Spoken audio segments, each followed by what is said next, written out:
Coming up next on The Voice of Alabama Politics, Alabamians say Cuba Libre. Also, the V-Team takes a look at bringing down the RSA. And is Bentleys' luxury hotel and love shack under investigation?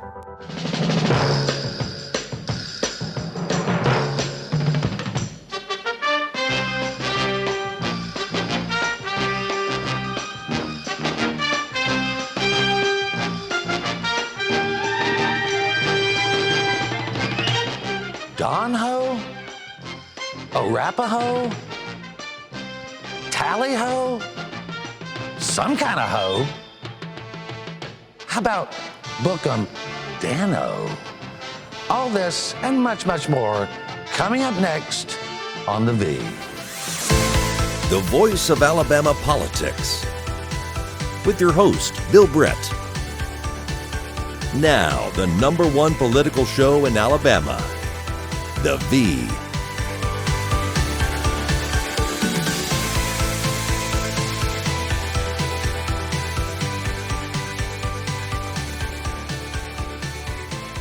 Welcome to The Voice of Alabama Politics, where we tackle the tough issues so you have the hard facts. I'm your host, Bill Britt, and as always, I'm joined by the V-Team. Welcome all. Good morning. Good morning. We're all recovering from all the hoes you were mentioning. Happy 4th to everybody. Yes, yes. Claire brought us some props and She's always good for decoration. well, Yes, you know, she is she says she has a nutcracker for every occasion. I can believe that. Yeah, well, I can believe that. Some have called her that. Well, the State House, she's known for that, isn't she? We love Claire. Something that's really should be on the public's mind and maybe state investigators' mind is this deal that Robert Bentley is doing with Gulf State Park. I mean, he is spending money, Jack, that has not been appropriated, according to Bill Baxley, Charlie Grimsley, and Senator Paul Sanford, say that he's spending this money illegally to build this luxury hotel and love shack. Well, of course, you know, he had a buy-in from a lot of people on this project. Yeah. It makes you ask the question, who's going to benefit from building a state park that's going to compete with private enterprise? Well, and, you know, it's shady. I'm sorry, it's shady. It certainly smacks, doesn't it, Susan, of something nefarious? It does. And remember that one of the people involved in this is Cooper Shattuck, who's also involved with the ACE.gov project as well. So, you know, he's apparently involved in a lot of shady things. He's over at the state of Alabama, the university systems right now, and apparently that's where the money's coming through, is the university systems, even though it's supposed to be PP settlement money. You might want to, he's a lawyer, you might want to say alleged shadowing. Alleged. But the interesting thing, Beth, is that he was Bentley's legal counsel. Then he got moved over to the University of Alabama Systems as their general counsel. But it appears that his main job is making sure this project goes forward. I mean, he's the executive director over this project. I mean, and it's so contrary to why it was started. This was supposed to be for the working men and women of Alabama. And once they build that, the working men and women families can't afford it. Right. I mean, like Cooper Shattuck, it seems he's got his hands in a lot of pots. So whenever there's a lot of things going on, it's easy for there to be conflicts of interest. So I sure hope he's keeping everything above board. I mean, I remember when I first started working for y'all back in 2013, I started talking, they were voting on Gulf State, and this bill was coming through the legislature. And Governor Bentley sent no less than 3 people to come find me and assure me, this is okay, you can quit writing about it. We don't have to talk about this, it's no big deal. And now here we are. I mean, this is a big deal, and it's a huge thing. And I mean, I pulled that article back up, and I remember David Perry saying, this isn't gonna be any kind of Motel 6. This is gonna be something that Alabama families can use and be proud of. Well, the average Alabama family can only afford a Motel 6 if they're going to the beach. It's expensive. We can't all afford 4-star luxury hotels. I mean, you know, Jack, the average, I mean, if you go to Point Clear, you know, and you take a family of 4 and just all get in one room, you know. For $300 a night. Yeah, it's like almost $300 a night. It's not a cheap outing, I'll say that. But it's a great place, by the way. If it was, it would be a brief outing for most Alabama families, like one night. Well, it's just, you know, it's interesting that, you know, Siegelman tried to push this deal through. Bob Riley tried to push this deal through. But I was talking to former Attorney General Bill Baxley. He said none of them had the gall to try to fund it without Go appropriation. ahead and start building it, right. Well, it has no, and that's what people need to understand. It has no legislative appropriation. And anything like this, especially something like BP settlement money, has to come through the legislature. They have to be the directors of the money.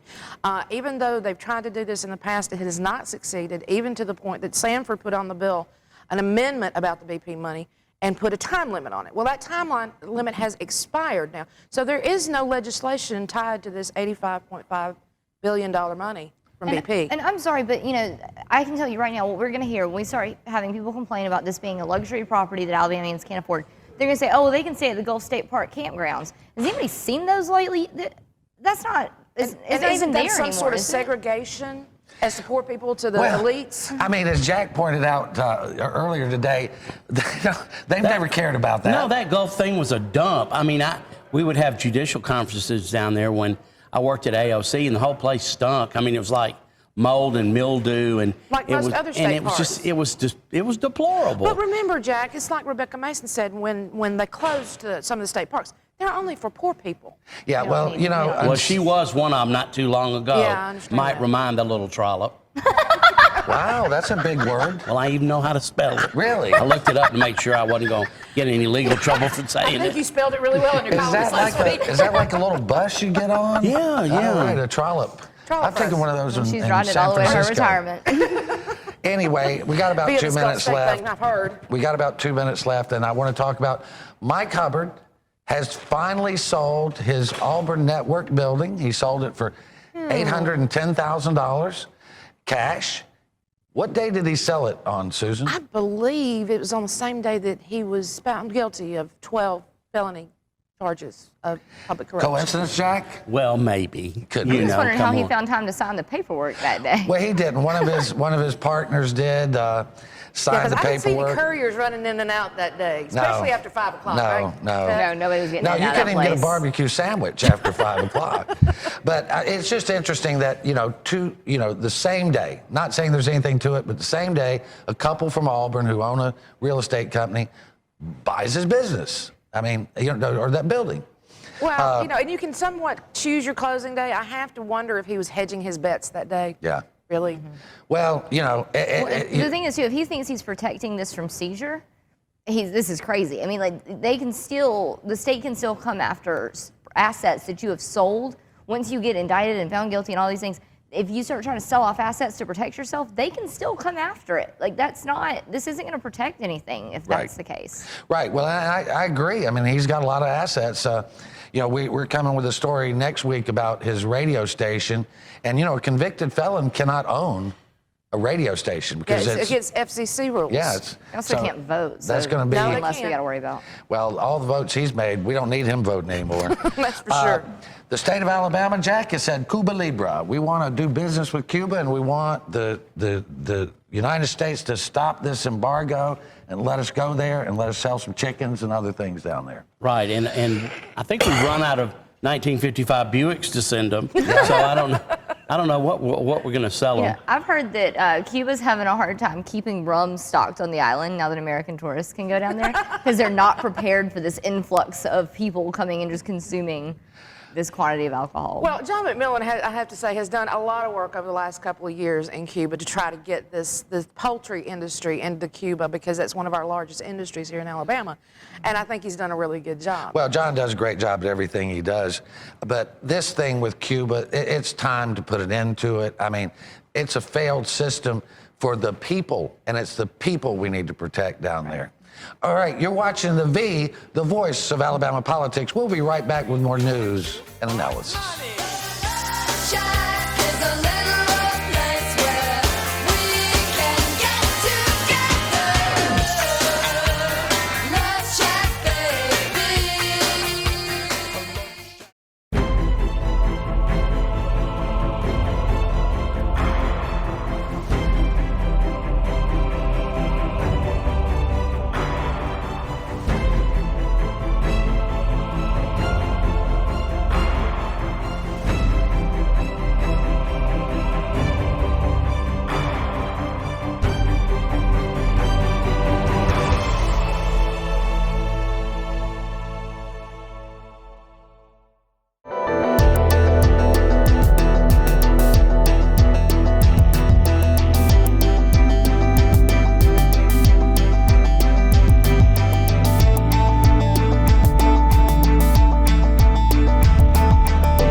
Welcome back to the voice of Alabama politics.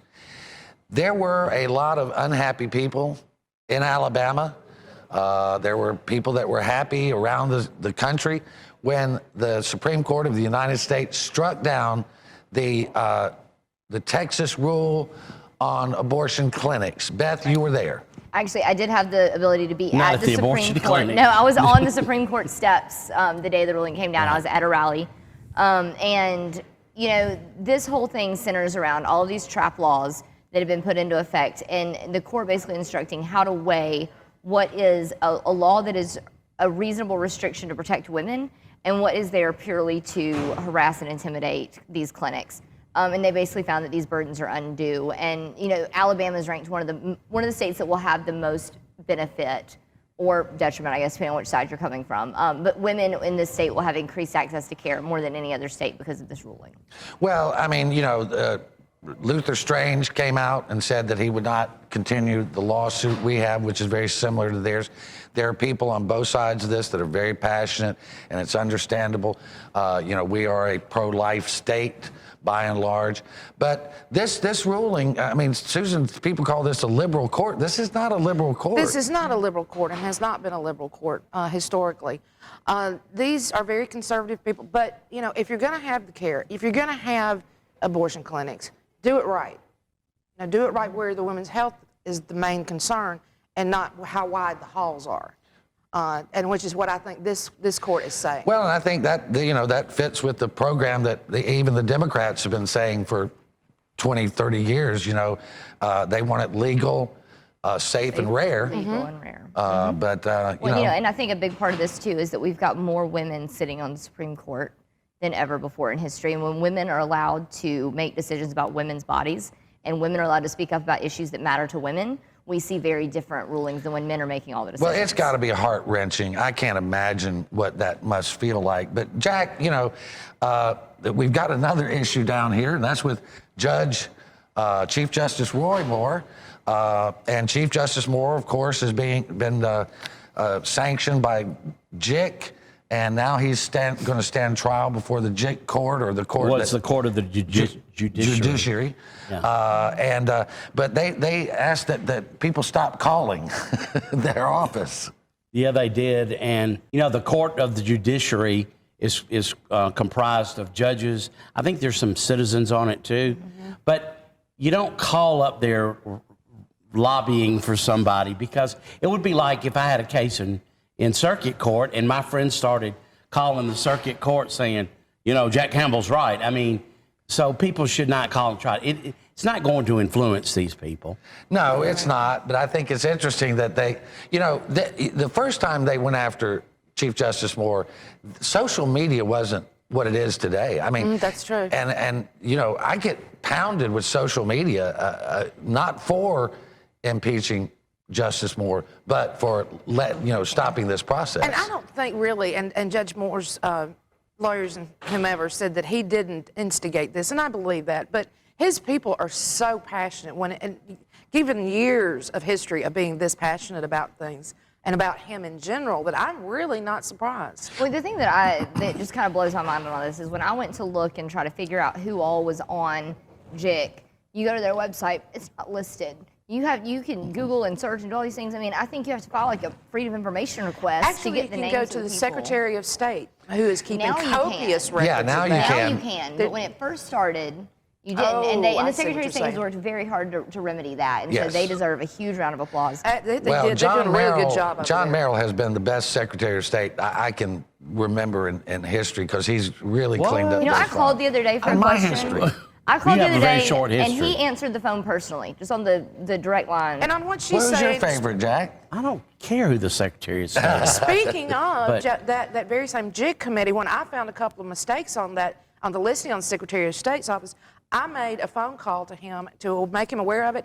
They devoted an entire room to making sure every committee in the state of Alabama, every agency's information was correct on the Secretary of State's side. I will give John that. He is very responsive. However, he came on our radio show and promised that he was going to compare the people that filed contribution reports of what they gave to the people who reported what they received, and he was going to make sure those were And I think we still I need ain't to heard hold a his peep feet to out the of fire on him that. in a year and a half. So, Well- John, if you're listening, you might want to check on that, buddy. Well, he's got time. I mean, I think does. it's an important thing. It's very important. But overall, I'm going to give him some high marks. Yeah, he's as- always followed through on anything he's ever promised me. So yeah. I think we need to hold him to that.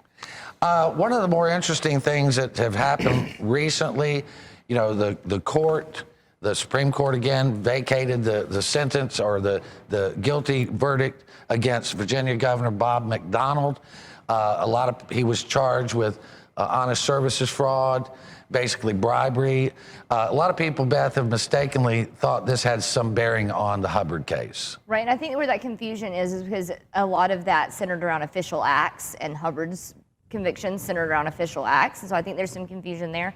But Virginia didn't have the state ethics laws that Alabama has, and you know, Governor McDonnell was convicted in a federal court, Hubbard was convicted in a state court, so there's two different sets of laws that we're working with here. If this helps anybody, I think it helps Siegelman. Yeah, I think it helps Don Siegelman. But Jack, you know, I mean, you really think that, I mean, there's still Hubbardites out there that think he's going to walk free. I mean, it's crazy. I think including himself. I think that Mike is delusional enough to believe, and I know people have talked to him, that he maintains to this day that it was a witch hunt. And there are people, even Mac McCutcheon, our friend, which we'll talk about later, but We can read all about this in Storming the State Pen, his next book that he'll have plenty of time to write. Well, you know, the thing is Don Siegelman basically did what McDonnell did. He didn't get any Rolexes, though, or he didn't get a Ferrari or anything like that. But Siegelman's sitting there in federal prison, has been for quite some time. I mean, really, is it not time to let Don Siegelman He's go? almost done. He's only got, what, another year and a half left? Something like that. But the same situation here for Don Siegelman as is for this Virginia governor is that they couldn't prove the quid pro quo. That doesn't exist in Alabama law, but it does in federal law. Right. But this doesn't help Hubbard's case No. because it's, again, like Beth said, it's federal, state. We've got the laws. We passed them. They're done. Jack, any last words before we wrap up this segment? no, I don't have any last words. All right. Well, Believe it or not. that's unbelievable. You know? Claire will be on next. She will. Yeah. Well, Claire's coming up. She'll have plenty to say. All right. You've been watching The V, the voice of Alabama politics. We'll be right back.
Welcome back to The V, the voice of Alabama politics. Welcome, Claire.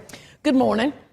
I'm ready for the 4th of July tomorrow. Yeah. Well, thanks for bringing the decorations. And all the little trinkets. And Well, I'm a holiday nerd. I must you admit are that. You're well accessorized today, Claire. Thank you.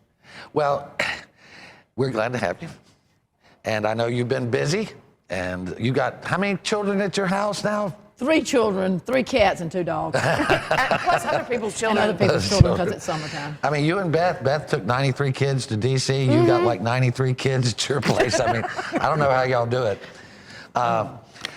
Speaking of vacations, Jack, things that happen in Vegas don't always stay in Vegas. They don't. There was a conference in April that was put together by the Koch Foundation about education, higher education. You know, the Koch Foundation, for better or if you like them or not, if you don't like them, they are trying to influence policy through higher education. They have invested, they've given grants over here at Troy University to the Johnson Center. And one of the Johnson Center associate professors spoke at this event, Claire. Oh, yes, he did speak, didn't he? And I think he may have suffered from like foot and mouth disease after that. I mean, what do you think? Yeah, the hoof, foot, mouth disease. Well, or maybe he stayed up too late the night before in Vegas and wasn't aware of what he was articulating at this, giving this speech. Needless to say, it is egregious. I'm sure this word hasn't been used today, but I'm astounded. Well, he basically said they're a third-rate institution, and the people that go there are the first members of their family that ever went to college. I mean, That's he really not made true. some very disparaging And he remarks. said they're using that to manipulate these people into their it was thinking. really kind of condescending, but you know, he admitted that their group over at the Johnson Center, he says that Daniel Smith, his associate over there, has made it his mission to, quote, take down the retirement systems of Alabama. I mean, Susan, what is a public institution? This is a state institution. Correct. Trying to mess with the pension of the state employees. I mean, that's outrageous. That is outrageous. I mean, we're talking about billions of dollars here. And as I always say, there's got to be somebody going to make money at this. Somewhere in this, somebody's got to have an interest, whether it's the Koch brothers or somebody in taking down RSA. I don't think they'll be successful at doing it. I think the RSA is a little too sound for that, but it's egregious, as Claire would say, when we've got one of our own institutions with our state, an educational institution, trying to take down a retirement fund for state workers and teachers. But, when you look at all this, somebody else is behind that. I don't believe that this associate professor came up with this idea of his own. Somebody's pushing that agenda, and I don't think it's the Koch brothers, somebody in the Alabama political arena. I mean, think about it, there was a former state senator, Phil Poole from Manville. He couldn't stand RSA. He was always fighting, this has been 20 years ago, with Dr. Bronner. Okay, so there's some politics in here that are doing it. But I'm sure that Dr. Hawkins, the president of Troy, is not happy about this because he has worked so hard, so diligently to brand Troy from Troy State to Troy University all over Alabama and all over the world. Well, one of the things, Jack, that he said is that we've been able, the administration has been so lax and has just given them carte blanche. You mean the Troy University? Yeah. Troy Universities. And they said, we have, and this is actual quote, we have been able to cram our agendas or our curriculum forward because they just don't stand in our way at all. I mean, well, who are they anyway? Who cares? Well, maybe we should look deeper should and see who's on the board of that Johnson Foundation and who's really behind it. And what other ties they've got in the state. What's my little communities. saying in the woodpile? There's a snake down there in that Yeah, woodpile somewhere, some crazy mixed metaphor. Well, I mean, Water over the bridge or whatever. well, if you can't mix a metaphor at Claire's house, you just don't know how to mix. No. Well, I just find it, for years we've had liberal indoctrination in education. Pretty much it's true. And now that I can understand that we want conservative thought in there, but it shouldn't be that you're trying to drive policy at the state level as a, bring down. Well, Claire's right about the politics. Certain people in our state house today are trying to get rid of Bronner. We know that. Yeah. They push Laura Canary over there to be the chief counsel or whatever to she is. satisfy the Republicans and Mike Hubbard. Yeah. And Billy Canary, who gives a lot of money to Republican candidates, mostly to incumbents. And, Well, I don't see how Billy Canary stays head of BCI. I heard from several people this week that think he's on his last leg. I don't know what y'all are hearing. I know. I would imagine his head's getting close to the chopping block. Yeah, I mean, from what I'm hearing now, if a candidate is BCA approved as Speaker, that's basically the kiss of death. Yeah, if I know. Billy Canary's still there. One House member sent out an email, said, I don't know Bill Britt, and I've never met him before, but I agreed with what he said, that you got 20% that want to do right, and you got 20% that want to keep the status quo, and there's the big block in the middle that wants, just to be on the winning side. He said, I want to be on this 20% over here. I don't want to be part of the 50% that's doing badly. But Jack, you took issue this week in an editorial or an op-ed on our site where you kind of laid out the harsh truth, didn't you? Well, and I read it this morning. I thought, you sound so negative all the time, but if there was something favorable to report, I promise I would. Mm-hmm. But this state's going to hell in a handbasket. You got the head of all three branches of government. Now Hubbard's gone, convicted. The governor under investigation. We all know that. And then Roy Moore with his situation with the court of the judiciary coming up. I mean, it's a sad day. in Alabama right now. But I took after some of these Alabama, have a speaker nice candidates. day. I don't believe Mac McCutcheon should be Speaker of the House. I'm sorry. He's a Hubbard apologist, even after the conviction. He led the pep rally in Auburn. I don't think Steve Klaus, who's got a big, it'll be Steve Cloud because it's hanging over his head for those 23 words in that bill, the one that got Mikey in trouble. And who else is running? Well, you got Alan Harper. Phil Williams is like absent. Where is Phil Williams? And then you've got Alan Harper, biggest joke ever. And then Lynn Greer. Lynn Greer from a North retread. Alabama. Yeah. That Mike dug out of retirement and gave him Easy. Patricia Todd. Well, and listen, I love Patricia Todd. I just don't want to list her. And people took issue that I said that she was a very good friend of Mike Hubbard, and She was. That's just a fact. We got about 30 seconds here. Well, okay, I don't want to throw. I think that Lynn Greer and Steve Klaus are very viable candidates for the speakership. I do have to agree, and I do like Matt McCutcheon, but it is already out there that the Riley and Hubbard people are 100% running his campaign. Well, and that's what we got. We got to know the truth. We've got to know the real truth about that, because we don't need any more Hubbard, Riley, Billy Canary stuff. We just don't need it. Our state can't stand any more of that. It's got to stop. All right, that's going to be the last word. It's got to stop. You've been watching the voice of Alabama politics. You watch us because we watch them.